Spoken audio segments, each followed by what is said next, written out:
नमस्ते दोस्तों, रात के समय आसमान में टिमटिमाते असंख्य तारे देखकर आपके दिमाग में यह ख्याल जरूर आया होगा कि इस पूरे ब्रह्मांड को किसने बनाया और कैसे बनाया।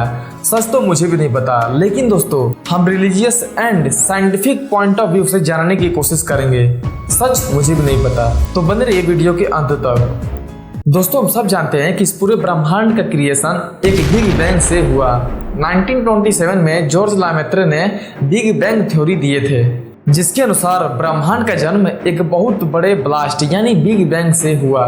लेकिन दोस्तों ऋग्वेद में हिरण्यगर्भ सूक्त और नासदीय सूक्त में यह बात बहुत पहले ही लिखा जा चुका है कि ब्रह्मांड का जन्म एक बहुत बड़े ब्लास्ट से हुआ।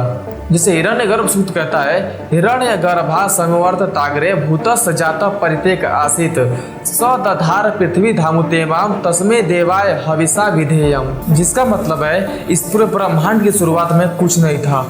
कुछ नहीं था का मतलब कुछ नहीं, तब मूल शक्ति बेसिक पावर ब्रह्म ने एक गर्भ जिसका आकार पैराबोलिक था उसका निर्माण किया, जिसमें सब कुछ समाया था, सत और असत। सत यानी जिसे नहीं बनाया जा सकता है और ना ही चेंज किया जा सकता है, जैसे टाइम और एनर्जी, और असत जिसे बदला जा सकता है यानी मैटर।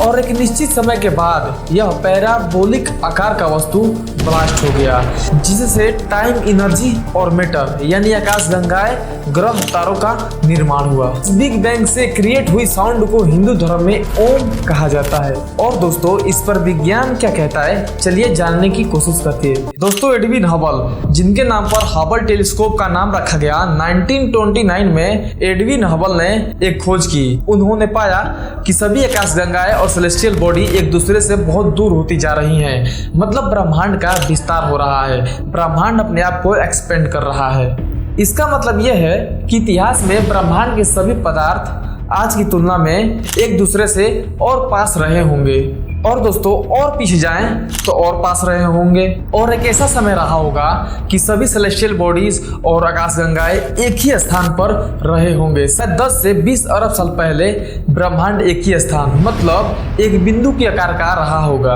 और एक निश्चित समय के बाद उस ब्लास्ट यानी उस बिग बैंग से प्रोड्यूस एनर्जी के कारण सभी सेलेस्टियल बॉडीज और आकाशगंगाएं आज भी एक दूसरे से दूर होती जा रही हैं।